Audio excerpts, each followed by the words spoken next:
The words monkey hands hung in the air of the Mercedes, a slur more expensive than the billion-dollar deal currently dying on the phone. Victoria Sterling's merger call was crashing. No interpreters. The deal was dying. Jerome Washington, her driver, had reached over to mute the radio, trying to help. Victoria's head snapped around like a viper. "Keep your monkey hands off my car." The words hit the air like a slap.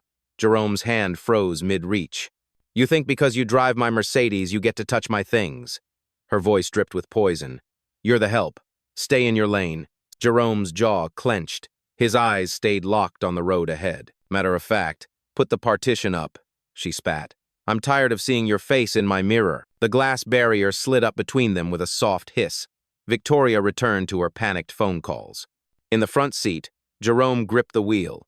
3 years of a Stanford education, 5 languages mastered at Georgetown, 2 decades of diplomatic service, all invisible. What Victoria didn't know was that her monkey was about to save her empire.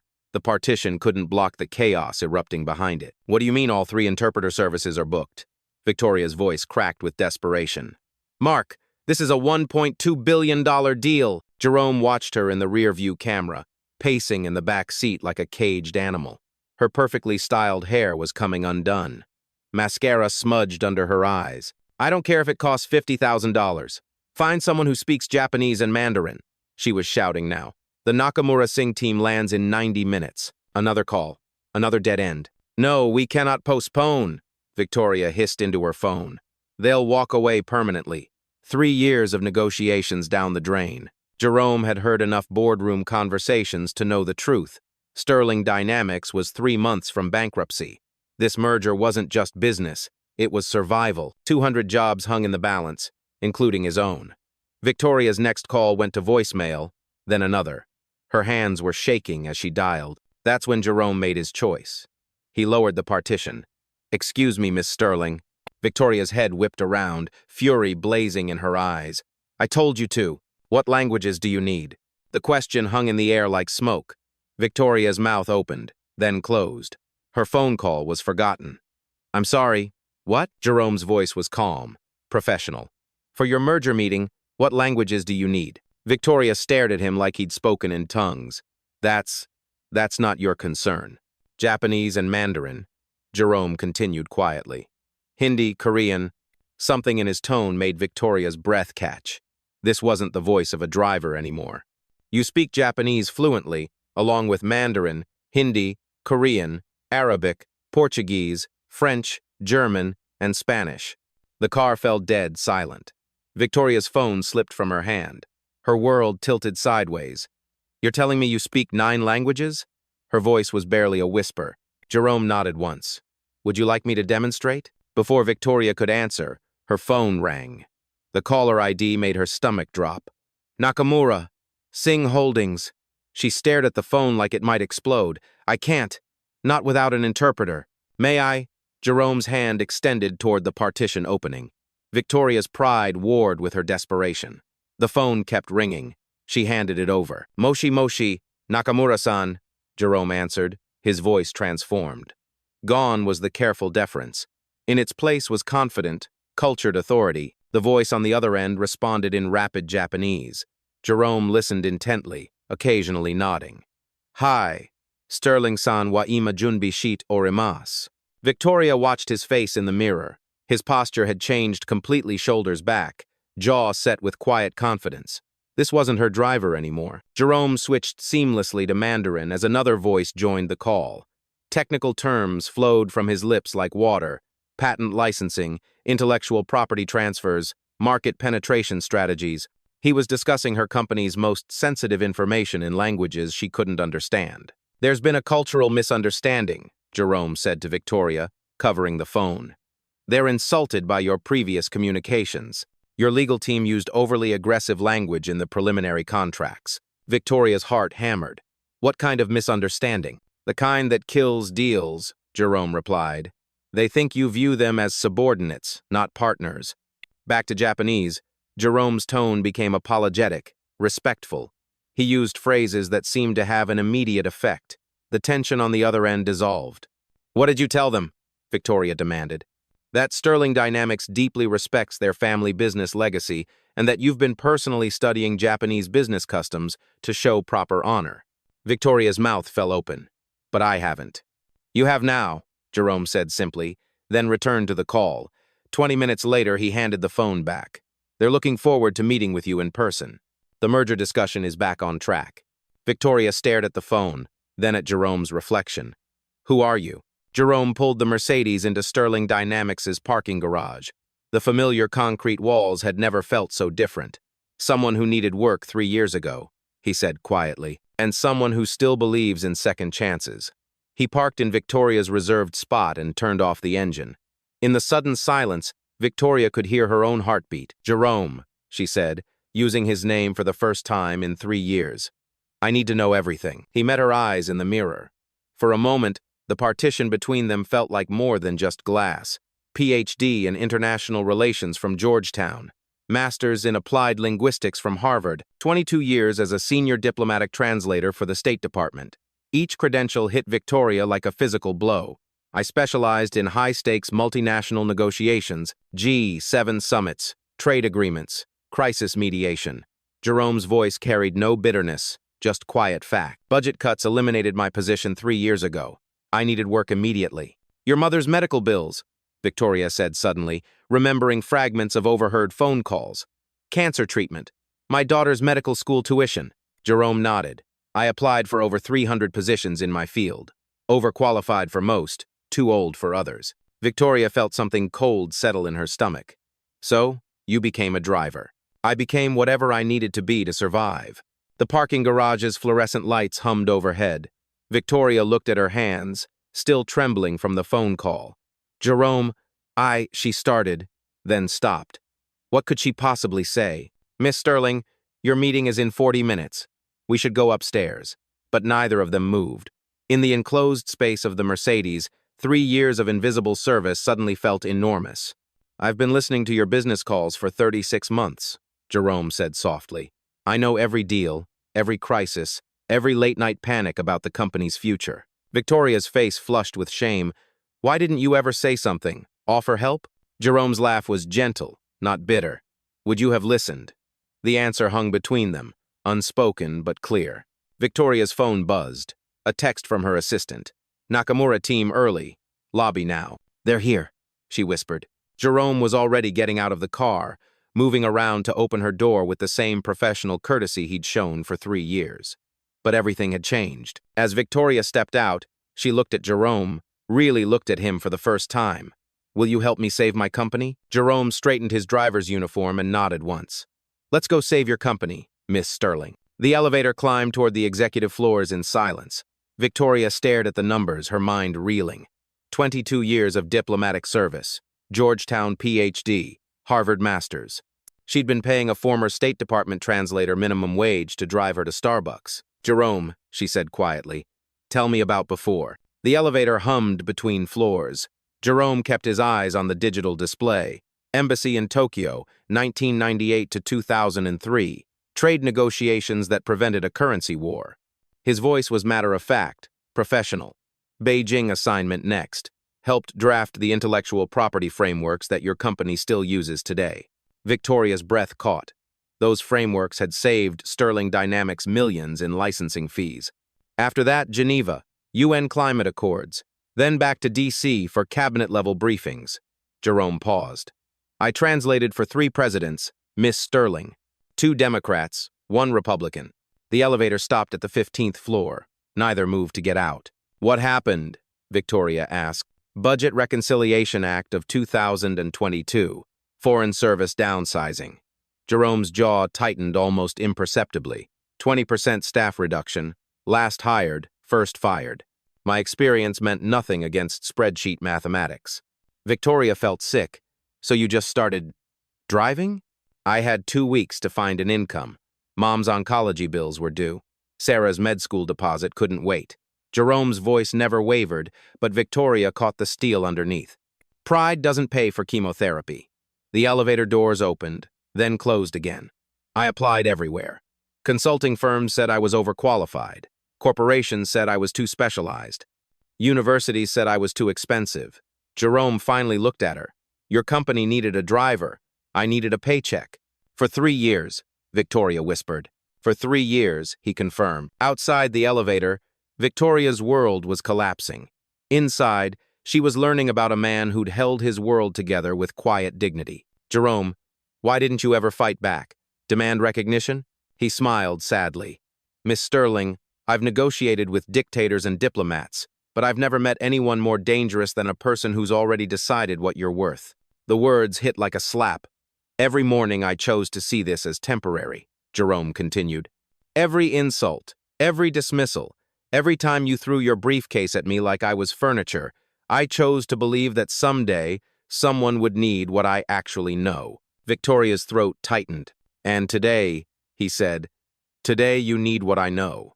The elevator shuddered slightly as it waited. Jerome, I owe you. You owe me nothing except the chance to do what I'm trained for. His voice was firm now. Save your company. Save those jobs. That's what matters. Victoria nodded, not trusting her voice. The elevator doors opened to the executive floor. Jerome gestured for her to exit first, falling into step behind her exactly as he had 1,000 times before. But everything was different now. The executive floor buzzed with panic. Victoria's assistant, Jessica, rushed toward them, her face pale. Victoria, thank God. The Nakamura advance team is in conference room A. They're asking about cultural protocols, and nobody knows. It's handled, Victoria said firmly. Jessica, meet Jerome Washington, our new interpreter consultant. Jessica's eyes flicked to Jerome's driver uniform, then back to Victoria. I'm sorry. What? Mr. Washington will be handling all international communications for the merger. Jessica lowered her voice. Victoria, he's your driver. He's a Georgetown PhD who speaks 9 languages, Victoria shot back. Any other concerns? The color drained from Jessica's face. There is one small problem, Jerome interjected diplomatically. I should probably change before meeting the delegation. Victoria looked at his uniform for the first time with clear eyes. He was right. Jessica, take Mr. Washington to the executive shop downstairs. Get him a proper suit, navy blue, conservative tie. She checked her watch. 20 minutes. The advance team will wait. Victoria's voice carried new authority. Tell them we're reviewing final cultural considerations out of respect for their customs. Jessica hesitated, clearly struggling with the situation. Now, Jessica, as they headed toward the elevator, Victoria caught Jerome's arm. Are you ready for this? Jerome straightened his shoulders. Miss Sterling, I've mediated disputes between nations. I think I can handle a business meeting. 15 minutes later, Jerome returned, transformed. The navy suit fit perfectly, highlighting his natural dignity. Gone was any trace of the invisible driver. Better? He asked. Victoria nodded, speechless. The man before her commanded respect just by standing there. Conference room A, she said. Let's see what you can do. The advance team consisted of 3 Japanese executives and 1 translator. They stood when Victoria and Jerome entered, bowing formally. Jerome returned the bow with precise depth and duration, then spoke in flawless Japanese. The lead executive's eyes widened with surprise and pleasure. He responded enthusiastically, gesturing for everyone to sit. What did you tell them? Victoria whispered. That Sterling Dynamics is honored by their presence and grateful for their patience with our cultural preparations. The meeting proceeded in 3 languages. Jerome seamlessly translated technical specifications between Japanese and English, while clarifying legal terminology in Mandarin when the Chinese patents came up. But more than translation, he was conducting diplomacy. When the lead executive mentioned concerns about intellectual property protection, Jerome didn't just translate. He addressed the cultural context. Tanaka-san expresses concern about long-term partnership stability, Jerome explained to Victoria. In Japanese business culture, this isn't just about contracts. It's about family honor extending across generations. Jerome turned back to the executives, speaking in formal Japanese about Sterling Dynamics' commitment to lasting relationships, not just transactions. The transformation in the room was immediate. Formal politeness gave way to genuine warmth. How did you know to say that? Victoria asked during a brief break. Because I spent 5 years in Tokyo learning what matters beyond the words, Jerome replied. Business in Asia is always personal first. The advanced team leader approached Jerome directly, speaking in rapid Japanese. Jerome listened intently, nodding. He wants to know if you understand the gift exchange protocols for tomorrow's main meeting. Jerome translated. He's concerned your team might inadvertently offend Nakamura-san. Victoria felt her stomach drop. What protocols? Jerome and the executive spoke quietly in Japanese for several minutes. Jerome took notes, asking detailed questions. We need specific gifts, Jerome explained. Not expensive, but meaningful items that show you've studied their company history and family values. Can you handle that? I can handle that. As the advance team prepared to leave, the lead executive shook Jerome's hand with both of his, speaking in Japanese. Jerome bowed deeply in response. What did he say? Victoria asked after they'd gone. He said, Finally, Sterling Dynamics sends someone who understands respect. Victoria felt a mixture of pride and shame wash over her. Jerome, about this morning in the car. Miss Sterling, Jerome interrupted gently, we have 16 hours to prepare for the most important meeting in your company's history. Personal apologies can wait. He was right, but Victoria couldn't shake the image of how she'd treated him just hours ago. What do we need to do? Jerome pulled out his notes. Learn their names, their titles, their family businesses. Understand why this merger matters to them personally, not just financially. And the gifts, I have ideas. But first, we need to call your legal team about those contract revisions. Victoria looked at Jerome with new eyes. This wasn't her driver anymore. This was her lifeline. Lead the way, Mr. Washington. Victoria called an emergency board meeting. The conference room filled with Sterling Dynamics' senior leadership, their faces grim. I want you to meet Jerome Washington, our lead interpreter for tomorrow's merger. Executive Vice President Marcus Vance spoke first. Victoria, where's the professional service we hired? Unavailable. Mr. Washington will handle all translations and his credentials. Chief Financial Officer David Chen leaned forward. Georgetown Ph.D., Harvard Masters, 22 years with the State Department. Silence. Then Vance pressed harder. Where did you find him? Victoria felt the trap closing. He's been with the company for 3 years. In what capacity? The words stuck. Operations. Operations? Vance's voice dripped with skepticism. Victoria, this is a billion-dollar merger. We need verified professionals, not someone from the mailroom. Jerome sat quietly, his face impassive. He handled today's advance meeting flawlessly, Victoria said. That's not the point. Vance used his patient, explaining to children tone. This is about appearances, credibility. Marketing Director Susan Hayes nodded. The Japanese expect a certain level of professionalism. We can't show up with someone who looks like... She stopped herself. Like what, Susan? The temperature dropped. Someone who looks the part, Vance said bluntly. Someone they'll take seriously. Are you questioning his qualifications? I'm questioning his suitability. We can't risk everything on someone we don't know. Jerome finally spoke, his voice calm. Mr. Vance, what specific concerns do you have about Japanese protocols? Vance straightened uncomfortably. Well, cultural nuances, business etiquette, such as gift exchanges, proper bowing, seating arrangements. Ah, Jerome nodded. Ochugen and Osibo protocols, correct ray angles for executives, and Zazaki positioning based on founding dates rather than revenue. Dead silence. Nakamura family business was established in 1952. Post-war reconstruction values.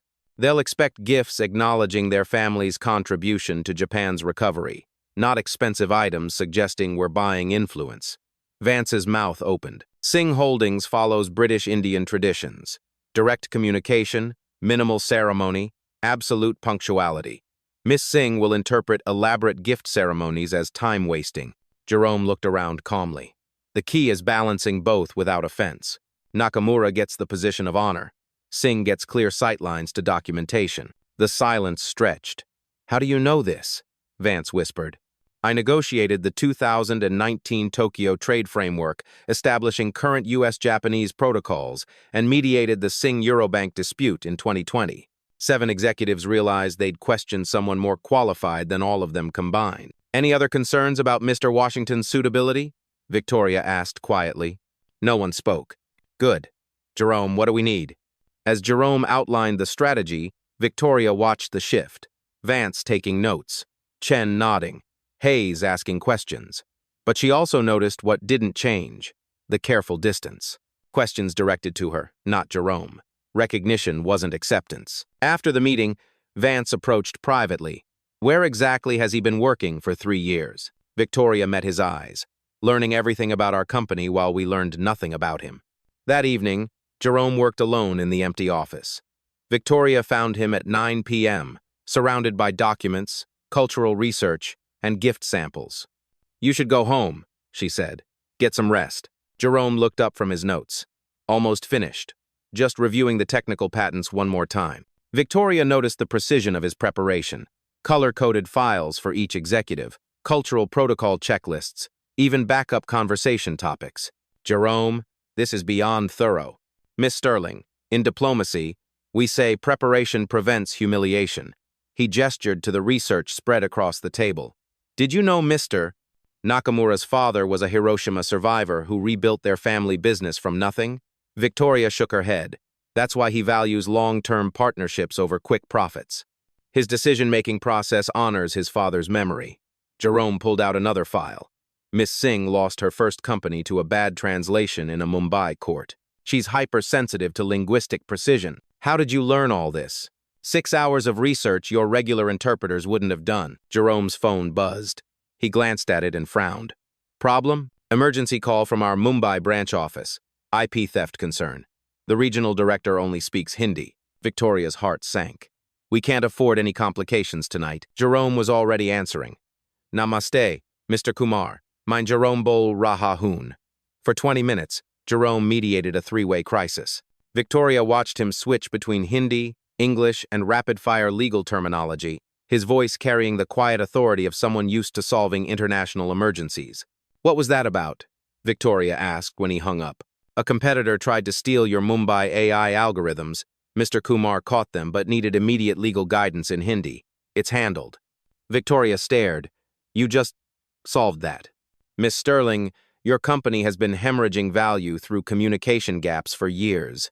Jerome pulled out a thick folder. "I've been documenting every international issue I've overheard in the car." He opened the folder. Dozens of incidents, missed opportunities, cultural misunderstandings. The sole software licensing deal that fell through. Your translator used informal Korean with the CEO's father. Unforgivable insult. Victoria felt sick. The Berlin partnership that stalled? Your legal team sent contracts in American English.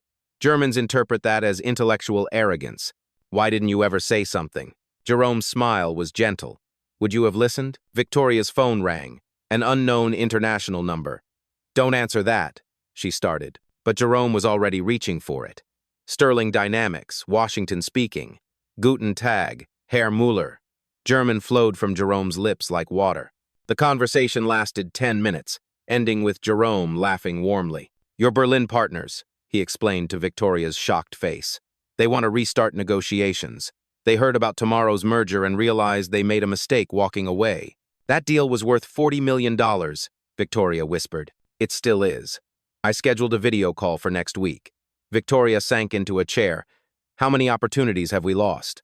Jerome's expression softened. "The past doesn't matter. Tomorrow does." He handed her a perfectly organized briefing book. Everything you need to know about every person in that room, their histories, their triggers, their decision-making patterns. Jerome stood. "Miss Sterling, tomorrow we don't just save your company, we transform it." Victoria looked at the briefing book, then at Jerome. "Who are you, really?" "Someone who believes in second chances," Jerome said quietly. "For companies, and for people." Victoria couldn't sleep.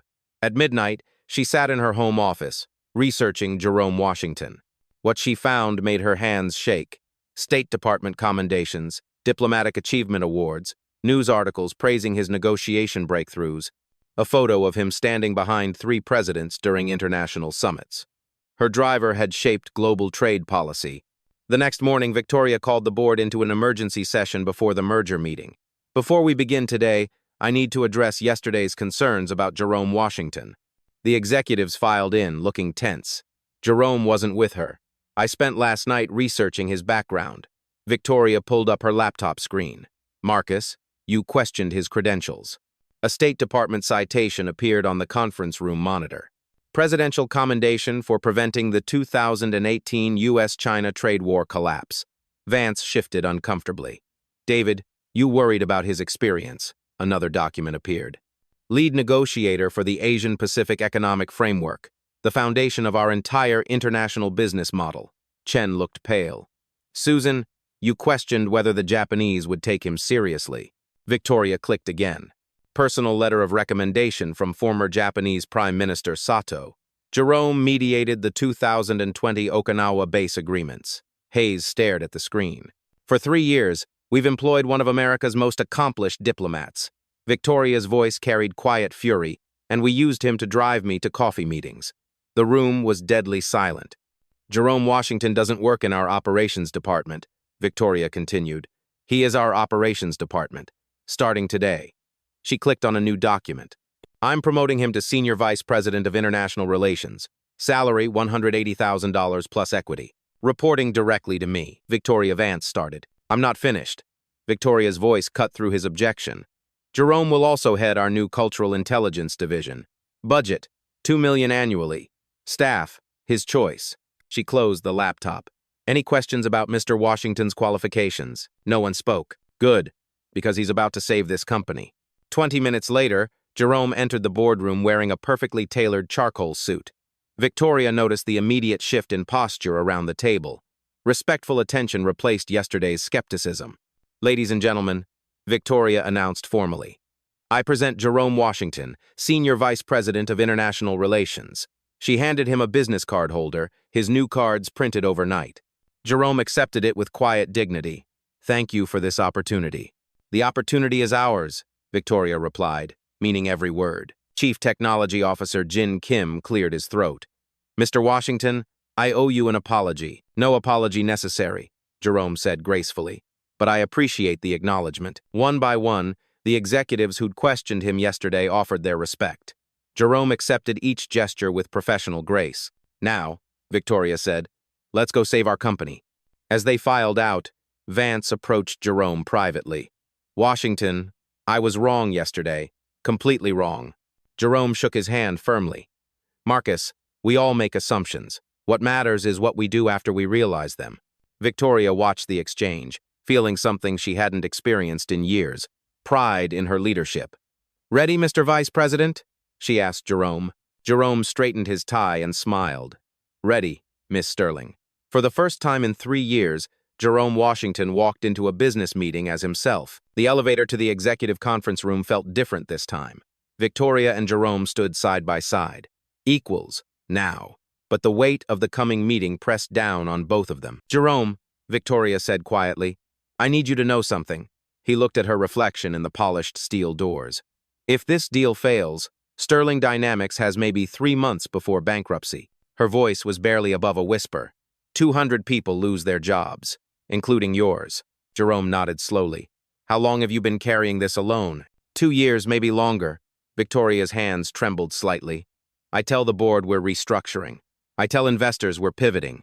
But the truth is, we're dying. The elevator climbed silently through floors of bustling offices, people who had no idea their livelihoods hung on the next 2 hours. Jerome, I have to ask you something personal. Go ahead. Why are you helping me? After everything? After how I treated you? Jerome was quiet for a long moment. Miss Sterling, can I tell you about my daughter? Victoria nodded. Sarah's in her 2nd year at Johns Hopkins Medical School, pediatric oncology track. Jerome's voice carried quiet pride. She wants to treat children with cancer because she watched her grandmother fight it. The elevator passed the 20th floor. 3 months ago, Sarah called me, crying. Said she might have to transfer to community college because of the cost. Jerome's jaw tightened. I told her not to worry, that her father would figure it out. Victoria felt her throat close. She doesn't know I've been driving instead of consulting. I told her I'm taking a sabbatical to write a book.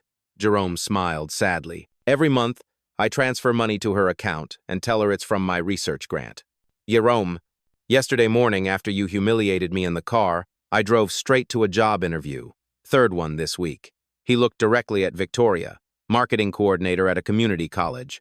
$28,000 a year. Victoria's eyes filled with tears. I was going to take it, tell Sarah to transfer, except that my career was over at 52. Jerome straightened his shoulders. But then you needed help. The elevator slowed as it approached the executive floor. Jerome, when this is over, when we save the company, if we save it, when we save it, Victoria repeated firmly, I want you to call your daughter. Tell her she's going to be the best pediatric oncologist in the country and that her father made it possible. Jerome's eyes were bright. And I want you to know that saving your company isn't just about the jobs or the money. What's it about? Proving that talent exists everywhere. That worth isn't determined by job titles. Jerome met her eyes. That people like your daughter and mine grow up in a world where they're seen for who they really are. The elevator doors opened to reveal the conference room where their futures waited. Victoria extended her hand. Partners. Jerome shook it firmly. Partners. They walked toward the biggest meeting of their lives, no longer boss and employee, but two people fighting for the same dream. The Nakamura Singh Holdings delegation filled Sterling Dynamics' largest conference room. Floor-to-ceiling windows overlooked the city, but all eyes focused on the polished mahogany table where $1.2 billion hung in the balance. Mr. Hiroshi Nakamura, 73, sat with the quiet dignity of old Japanese business aristocracy. Miss Priya Singh, sharp-eyed and direct, checked her tablet with military precision. Mr. Lee, their chief technology officer, studied technical documents with laser focus. Victoria entered with Jerome at her side. The room fell silent. Jerome approached Mr. Nakamura first, bowing with perfect depth and duration. He spoke in formal Japanese, his voice carrying respectful authority. Nakamura's eyes widened with surprise and pleasure. He responded warmly, gesturing for everyone to be seated. "What did you tell him?" Victoria whispered. "That Sterling Dynamics is honored by his presence and grateful for the wisdom of his family's business legacy." The first hour proceeded smoothly. Jerome seamlessly translated technical specifications between three languages while managing cultural nuances that could derail everything. Then the crisis hit. Miss Singh suddenly stopped mid-sentence, her face darkening. She spoke rapidly in Hindi to her assistant, then turned to the room. "I'm sorry, but we've discovered a serious problem." Victoria's blood ran cold. "Our Mumbai office just informed me that Sterling's IP protection protocols are insufficient for our standards." Singh's voice was ice.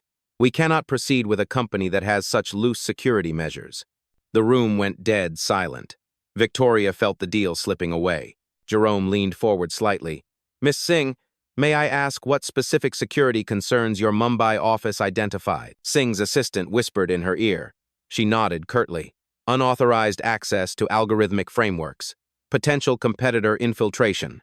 Singh closed her folder with finality. "This is exactly why our last partnership failed." Victoria started to panic, but Jerome remained calm. "Miss Singh, I believe there may be a misunderstanding." Jerome switched to Hindi, speaking directly to Singh's assistant. The young man's eyes widened. He responded rapidly in Hindi, his tone urgent. Jerome nodded, then addressed the room in English.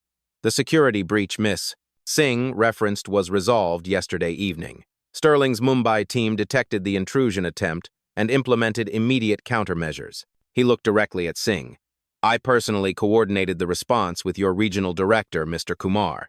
The attempted breach was unsuccessful, and we've identified the competitor responsible." Singh stared at Jerome. "You coordinated this?" "Sterling Dynamics' security protocols are actually more robust than your team realized.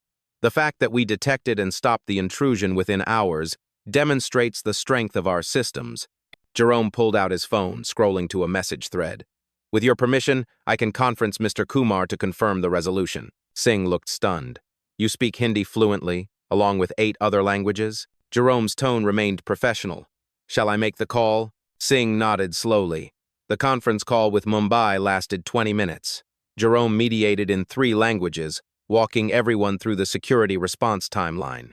Mr. Kumar confirmed that Sterling's protective measures had actually exceeded Singh Holdings' own standards.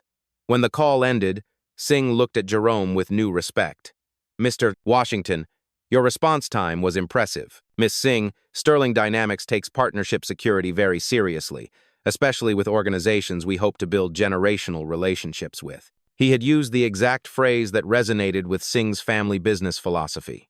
But Mr. Nakamura raised another concern. He spoke quietly in Japanese, his tone grave. Jerome listened intently, then translated. "Mr. Nakamura expresses concern about long-term cultural compatibility. He's asking whether Sterling truly understands the commitment required for a 50-year partnership." Victoria felt her heart sink. This was the deeper cultural issue Jerome had warned her about. Jerome responded in formal Japanese, his voice carrying deep respect. He spoke for several minutes, occasionally pausing to let his words settle. Nakamura's expression gradually softened. He asked a question in Japanese. Jerome smiled and responded with a story that made Nakamura laugh softly. "What just happened?" Victoria whispered. "I told him about my father's service in post-war reconstruction, how American and Japanese engineers worked together to rebuild both countries." Jerome's voice was quiet. "I shared that true partnerships honor the sacrifices of previous generations while building for future ones."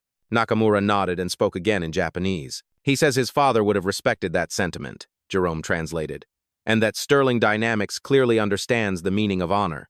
But the biggest test was yet to come." Mr. Lee suddenly looked up from his technical documents, his face troubled. He spoke rapidly in Mandarin, pointing to specific clauses. "What's wrong?" Victoria asked. Jerome listened to Lee's concerns, his expression growing serious. "Mr. Lee has identified a potential patent conflict in the AI algorithms, something our legal teams missed." Victoria felt the room temperature drop. Patent disputes could kill the merger instantly. "He's saying the image recognition protocols overlap with existing Chinese patents held by Baidu," Jerome continued. "If true, it could expose both companies to massive litigation." Mr. Lee pulled up technical diagrams on his tablet, speaking urgently in Mandarin. Jerome studied the information, asking detailed questions in Mandarin. His technical knowledge surprised everyone in the room. "Mr. Lee, may I suggest a solution?" Jerome finally said. Lee nodded. "The protocols you're concerned about are actually an evolution of open-source frameworks that predate the Baidu patents." Jerome switched to Mandarin, explaining technical details that made Lee's eyes widen. "Sterling's algorithms use a completely different neural network architecture." Jerome continued in English for the room. "The similarity is superficial, not structural." He pulled out his own tablet, showing comparative code structures that proved his point. Lee studied the information intently, then smiled broadly. He spoke in Mandarin, bowing slightly to Jerome. "Mr. Lee says I understand the technology better than most programmers," Jerome translated, "and that he's satisfied with our IP protection." The room collectively exhaled. 3 hours later, the impossible had become reality. Sterling Dynamics and Nakamura Singh Holdings hereby agree to a 50-50 partnership valued at $1.2 billion. Mr. Nakamura's voice carried the weight of history. "Implementation begins immediately." The conference room erupted in quiet celebration. Handshakes, bows, and relieved smiles filled the space where tension had reigned for hours. But then, something unprecedented happened. Mr. Nakamura stood slowly, commanding attention through presence alone. He addressed the room in careful English, his accent precise. "Before we proceed with celebrations, I must acknowledge someone who made this partnership possible." Every eye turned to follow his gaze toward Jerome. "This merger succeeded not because of favorable terms or financial projections, but because of Mr. Washington's exceptional diplomatic skill." The room fell completely silent. "In 40 years of international business across 23 countries, I have never encountered such cultural intelligence combined with technical expertise." Nakamura bowed formally to Jerome, the gesture carrying profound meaning. "You honor both our traditions and your own profession." Jerome stood and returned the bow with perfect depth and duration, his face reflecting quiet dignity. Miss Singh rose next, her usual directness softened by genuine admiration. "Mr. Washington, we've engaged interpretation services across 6 continents. You are the finest cultural liaison we have ever encountered." She approached Jerome with her business card, presenting it with both hands in traditional Japanese style despite her Indian heritage. "We would be deeply honored if you would consider consulting for our Mumbai operations." Jerome accepted the card with appropriate ceremony. "The honor would be mine, Miss Singh." Mr. Lee joined them, speaking in rapid Mandarin with obvious excitement. Jerome responded fluently, making Lee laugh and clap his hands together. "What did he say?" Victoria asked, mesmerized by the exchange. "He offered me a position as their chief cultural officer for all Asian operations," Jerome translated with a slight smile. "I told him I already have the perfect job." The room filled with warm laughter, the tension of hours melting away. But the most meaningful moment was yet to come. Mr. Nakamura approached Jerome carrying a small, silk-wrapped package. His movements were ceremonial, reverent. In Japanese business culture, this gesture represents profound professional respect between equals. Jerome received the package with both hands, unwrapping it with careful attention to the silk cloth itself. Inside lay an antique business card case, clearly a family heirloom of significant age and beauty. This belonged to my father, who rebuilt our company after the war, Nakamura said quietly, his voice thick with emotion. He believed that respect transcends nationality, language, and circumstance. He would have wanted you to have this. Jerome's hands trembled slightly as he held the precious gift. He bowed deeply, holding the case against his heart. Nakamura-san, I am profoundly honored by this trust. The entire room watched this exchange in respectful silence, understanding they were witnessing something rare and beautiful. Victoria felt tears threatening. In 30 years of corporate leadership, she had never seen such genuine respect between professionals from different worlds. Mr. Washington, Miss Singh interjected softly, we have one additional request, if you'll permit us. Jerome looked at her expectantly. Our annual Global Partners Conference convenes next month in Singapore. 500 executives from 37 countries. Singh paused meaningfully. Would you consider being our keynote speaker? The invitation hung in the air like a precious offering. Jerome glanced at Victoria. With Sterling Dynamics' permission, naturally, Singh added quickly, showing proper deference to his employer. Victoria smiled broadly. Mr. Washington makes his own decisions about speaking engagements. He's an executive now, not an employee. Jerome accepted graciously, his voice steady despite the magnitude of the moment. As the delegation prepared to depart, each executive made personal contact with Jerome, not merely business cards, but private phone numbers, personal email addresses, direct access to some of the most powerful business leaders in Asia. Mr. Washington, Nakamura said as they shook hands in farewell, you have my personal number now. Please use it whenever you need anything at all. When the elevators finally closed on the departing delegation, the Sterling Dynamics boardroom buzzed with electric energy. Marcus Vance approached Jerome first, his earlier skepticism completely transformed. Jerome, I owe you far more than an apology. I owe you my gratitude, my respect, and frankly, my job. His voice was humble. Without you, we'd all be updating our resumes tonight. One by one, the executives who had questioned Jerome's qualifications 24 hours earlier offered their personal admiration and professional respect. Chief Financial Officer David Chen shook Jerome's hand warmly. I've been in international business for 15 years. I've never seen anything like what you did in there. Marketing Director Susan Hayes, who had worried about appearances, was nearly in tears. Jerome, I'm ashamed of what I said yesterday. You showed me what real professionalism looks like. But Victoria had saved the biggest surprise for last. Ladies and gentlemen, she announced, calling for attention. Before we open the champagne, I have one final announcement. She produced an official document from her briefcase, her hands steady despite the emotion in her voice. Effective immediately, Jerome Washington is promoted to Executive Vice President of Global Relations. Annual salary, $280,000 plus a comprehensive equity package.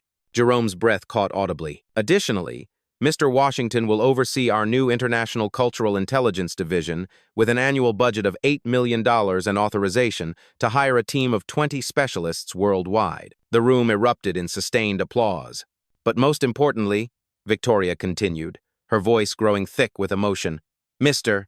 Washington will serve as my personal advisor on all matters involving human dignity, corporate culture, and the recognition of talent wherever it exists. She handed Jerome a leather portfolio. Your equity package makes you the third largest individual shareholder in Sterling Dynamics. You're not just an employee anymore, Jerome. You're an owner of this company. Jerome opened the portfolio with trembling hands, staring at documents that represented more financial security than he'd ever imagined. Miss Sterling, I don't know what to say, he managed. Say you'll help me build a company that sees people the way you help me see you, Victoria replied. Say you'll help me become the leader I should have been all along. Jerome nodded, unable to speak. The celebration continued for 2 hours. Champagne flowed. Phone calls were made to spouses and children. Plans were drawn for Jerome's new division. But the most meaningful moment came when Jerome stepped into Victoria's private office to make a personal call. Victoria watched through the glass wall as Jerome dialed his daughter. Sarah? It's Dad. Sweetheart, are you sitting down? She could see him crying and laughing simultaneously as he spoke. No, honey, you absolutely don't need to transfer schools. In fact, your father just became an executive vice president. Yes. Your medical school is fully funded, all 4 years.